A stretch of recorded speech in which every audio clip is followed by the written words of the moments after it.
धरती के पूरे राजाओं को जीत लिया, विजित कर लिया, एक सुअर है जो उनके हाथ नहीं आ रहा है।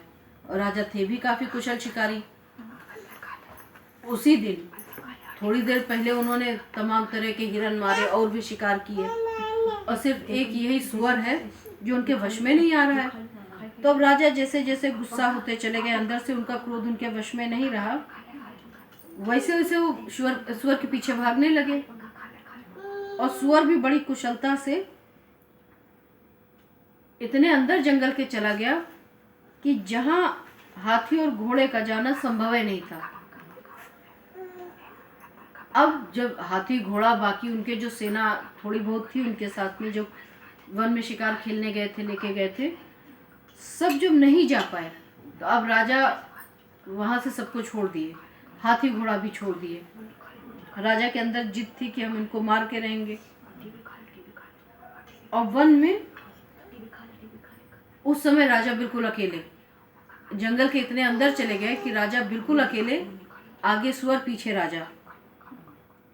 अच्छा, ये एक और भी चीज है कि मतलब कहते हैं बिना विचारे तैश में आके कुछ करना नहीं चाहिए।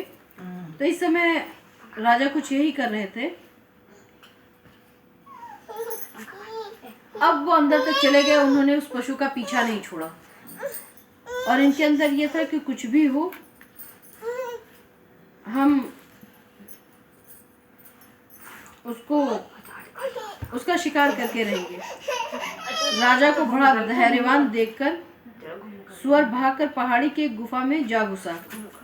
जब देखा कि राजा राजा उसका पीछा नहीं छोड़ रहे हैं, राजा में भी बड़ा धीरज है, तो वो जाके गुफा में छुप गया। और राजा ने उसको जाते हुए गुफा में देख लिया। अब उस समय राजा के अंदर ये था कि हमको इसको मारना है। तो राजा गुफा के अंदर जाने लगे।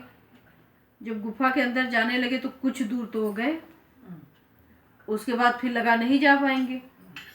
तो सुअर को तो देखे, पर जब ये लगा कि बिल्कुल अंदर जाना असंभव है तो वहां से पछताते हुए लौट पड़े। और ये सोचने लगे कि शिकार करने आए थे, शिकार तो हम इसका करके रहेंगे। तो क्रोध भी था, पछतावा भी था। लेकिन जैसे थोड़ा आगे आए तो घना जंगल होने के कारण वो रास्ता गए भूल। अब थोड़ा आगे निकले, रास्ता भूल गए। तब खेद खिन्न छचुदिद त्रसित राजा बाजी समेत, खोजत व्याकुल सरित सर जल बिन भयो अचेत। अब वो इतना ज्यादा परिश्रम कर चुके थे, राजा बहुत देर तक पीछा करते रहे उस सुअर का, और उसके बाद काफी देर तक पैदल चलते रहे, घोड़ा हाथी छोड़ के अपने। अब जब वो लौटे तो रास्ता तो भूल ही गए, साथ में भूख प्यास से बिल्कुल बेहाल। अब ना उनको जंगल में कहीं तालाब, ना पानी।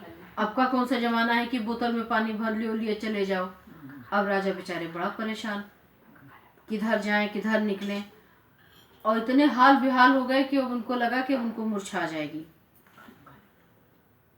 फिरत विपिन आश्रम एक देखा, तहाँ बस नृपति कपट मुनिवेशा। जासु देश नृप लीन छड़ाई, समर सेन तजी गयो पराई। समय प्रताप भान कर जानी, आपन अति समय अनुमानी। गयो न ग्रह मन बहुत गलानी, मिला न राजा नृप अभिमानी। रिस उर मारे रंक जिमि राजा, विपिन बसाए तपस के साजा। तासु समीर गवन नृप कीन्हा, यही प्रताप रवि तेहि तब चीन्हा। जब वन में घूमते फिरते उन्होंने एक आश्रम देखा। वहां कपट वेश से मुनि का वेश बनाए एक राजा रहता था। वो जब जंगल के अंदर गए, उन्होंने जब पानी खोजते खोजते एक आश्रम की तरफ पहुंचे तो उन्होंने देखा कि वहां पर एक कुटिया है और कुटिया में एक मुनि भी है। लेकिन राजा को ये समझते ज्यादा देर नहीं लगी कि जो वो मुनि है वो वास्तव में मुनि नहीं है, कोई ब्राह्मण नहीं है, सन्यासी नहीं है, कपटी राजा है। जो नहीं, उसी जंगल में एक जो राजा का उन्होंने देखा, तो वो एक कपटी राजा थे जो साधु का वेश बना के रह रहे थे। अब जिस देश का राजा भानु प्रताप ने छीन लिया था, अच्छा ये वही राजा थे जिसका राज्य भानु प्रताप ने छीन लिया था। और छीन भी नहीं लिया था, बल्कि युद्ध में जब वो हारने लगा तो वो अपनी प्रजा को छोड़कर भाग गया। जब प्रजा को छोड़कर भागा तो सेना भी दब गई। तो वो भागा हुआ राजा था और वो उसी वन में कुटिया बनाकर मुनि बन के रह रहा था। तो प्रताप भान को अच्छे दिन जानकर उसने अपना कुसमय यानी कि बुरे दिन का अनुमान करके उनके मन में बड़ी ग्लानि हुई